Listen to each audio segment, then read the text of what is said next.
Starting a fashion brand, it sounds glamorous, exciting, and even a little bit rebellious.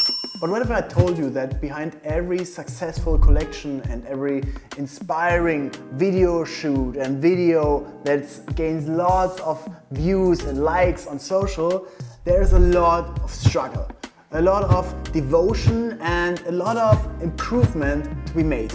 Today I want to tell you the story of New Trend Society, what we failed at and how we improved. But where we're at now with the brand and 2 collections out, the 3rd up and coming, I think I have to start a little bit earlier. Ever since I was a teenager, I was intrigued by street style and fashion. I was a big skater, and so I loved all these brands, Element, Ease, Birdhouse, you name it. So I always thought of how would it be if I have a brand my own? And probably you can relate to that. It sounds so easy, it sounds so nice. If people would wear just your logo on a shirt, on a hoodie, on a cap, who doesn't want that? It's a little bit like having a bar or a small cafe or a restaurant. It's just a nice idea. So me and my friend Philip, who owns a fulfillment center, which is actually sending out parcels on a daily basis, and me with the media agency, we're just doing video productions, social content for Adidas, BMW, and a lot of other fashion brands, we teamed up and we started a brand. As a pretty good brand marketer, I already had a name in mind: Paramount Paradise. So we started a mood board with all the things we liked back then: palms, fashion, motorcycles on the beach, quad tour, a little bit of the Sam Calder vibe, suspicious Antwerp, worst behavior, you name it. As I showed the brand to the first friends of mine and some fans, people really were reflecting with the brand name. But guess who else did? Paramount Pictures. To give you a little bit of context, the word Paramount is not a trademark itself. It means just something like on the top of a mountain, being superb, or just being a little bit elevated. So we thought, hey, if we just combine Paramount and Paradise, what can go wrong? Obviously something. So we got a letter from the lawyers at Paramount Pictures and they told us, hey guys, what are you guys doing here? Please stop using this name. And we went back and said, hey, we're just a small fashion brand doing some shirts and hoodies and this and that. We are doing the trademark and we will just do this. We won't make any films or whatever with the brand, so you don't have to be afraid for that. A couple of weeks later, we received another letter which was saying, hey guys, that's all right. You can do it if you just stick to t-shirts and hoodies, and that's it. So we were happy, but it turned again. Another 2 weeks later, as we were proceeding with all the manufacturing and all that stuff, we received another letter by the lawyers. And they said basically, stop using it. We revised, we talked with corporate global, and they said, if you guys not stop using the brand name, we will sue you. So we asked ourselves, should we actually go into a lawsuit with one of the biggest Hollywood studios in the history, as we haven't made any revenue yet? Of course no. So we quickly changed the name to Priceless Paradise. Pretty similar, still same style, and we did what I was good at. We went to Los Angeles and shot the first campaign. We had 2 awesome models, shot all the content, we had some samples, everything was nice with some patches, with this and that and that, and at some point COVID hit. So my main business, the creative house, the video production agency, BDX Media, was struggling. Our revenue dropped from $80,000 revenue in February to $5,000 revenue in March. The world was at the end and there was no future in sight. And we made another crucial mistake. We hired a marketing manager who was very, very good as a marketing manager itself, but we tried to make her the CEO, but we didn't give her the permissions and the accountability and of course the resources and the money. So if you're doing a fashion brand, you need the focus, you need the money, and you definitely have to commit to do that.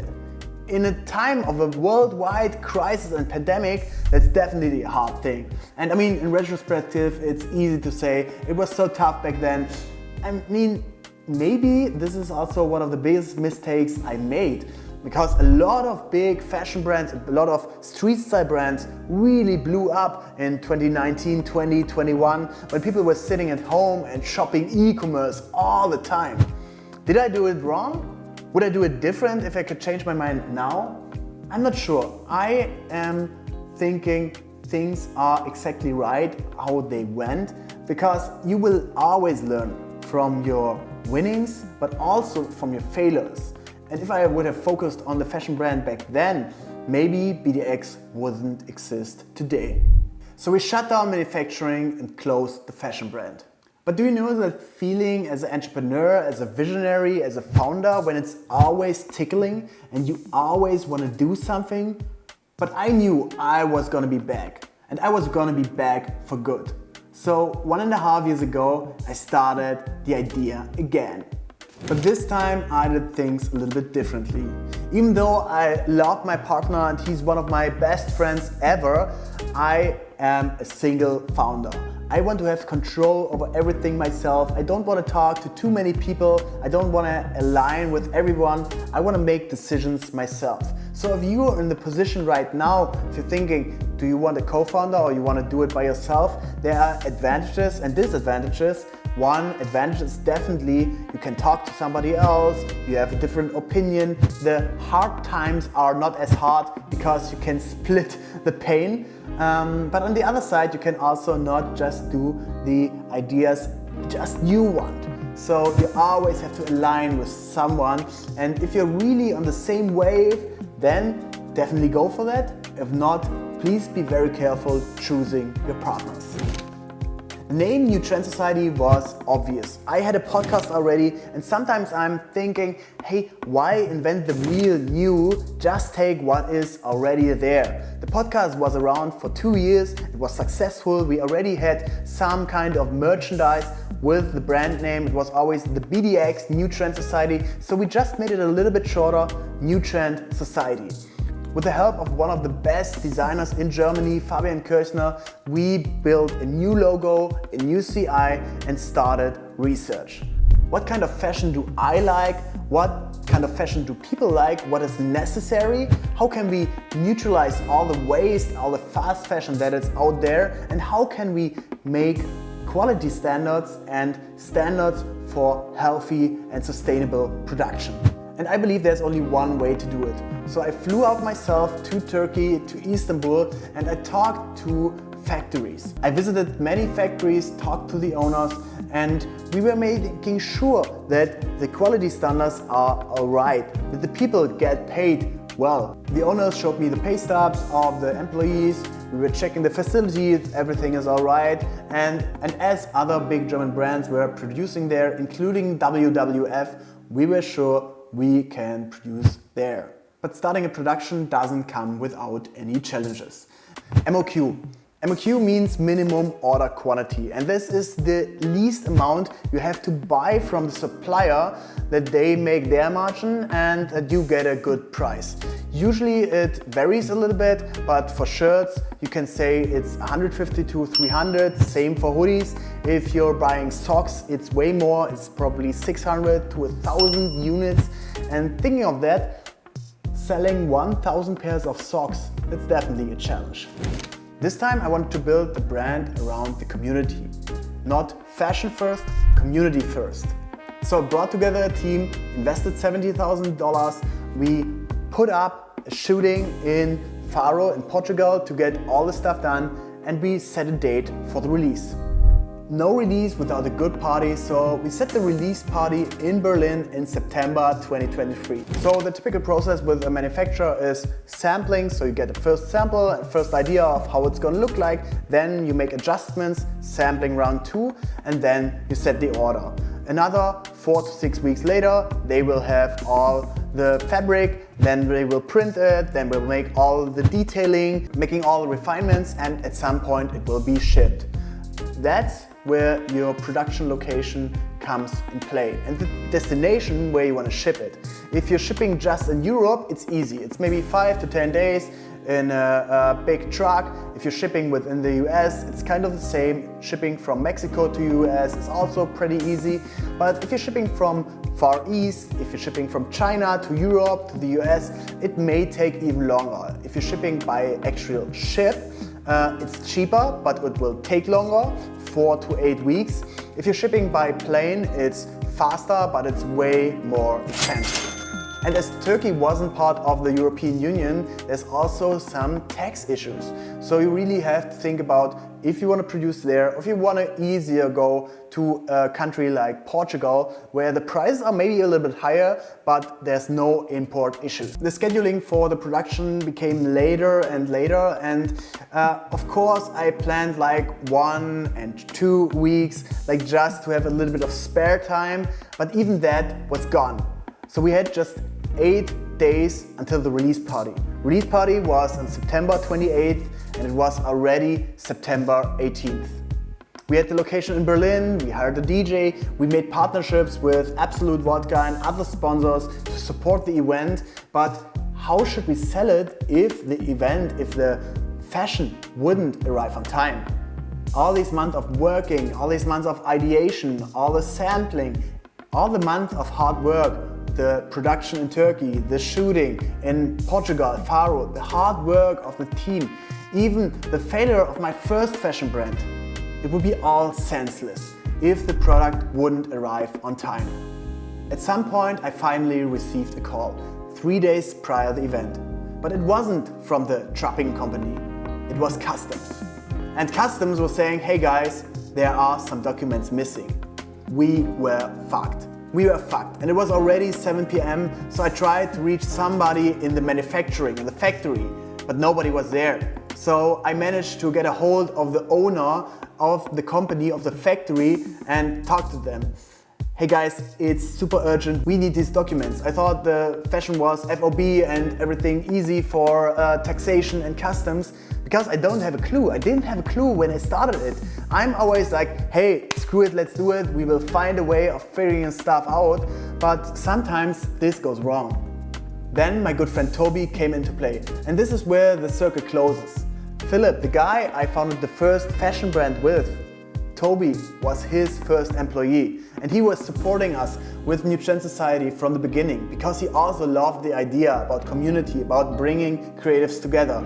And he had seen these documents before. So we talked to him, the manufacturer and customs, and we could get a hold of our stuff. But the trucking company was already gone. 1 more day to go. So Toby rented a van in Leipzig, drove to the airport, to customs, got all the stuff, drove to Berlin, and we had the product there. And we did a pre-launch. So there was on 28th, there was the big party, and on 27th at midnight, you were able to start shopping online. And at some point, the first order came in. This feeling was so good. All these days, all these weeks of work we putting in and finally coming together, that people actually are paying money to wear your product, to wear your ideas, that was so amazing. I don't have words for that, and I just want to say thank you to our first customer. The first days went well. We made every day a couple $100 of revenue, but then at some point we got stuck. No more sales were coming in. Instead of bringing back the money, the $70,000 we have invested, we made only $15,000 in revenue. But we doubled down and dropped another collection. And this went a little bit better, but still wasn't break even. So me and the team sat down. Was it actually all about the fashion brand? And isn't there just a time and a place for every brand to build? In 2019 and 20, a lot of fashion brands rose all the way up. There was a wave, people were spending so much money. But in 2023, people were stopping. There was high inflation, people didn't have any money, and at some point, everybody has enough streetwear. So we thought about, what is New Trend Society actually about? And we came back to our roots, building community, hosting events. Our goal with New Trend Society is bringing the best creatives worldwide together. We want to create the biggest network of creatives worldwide.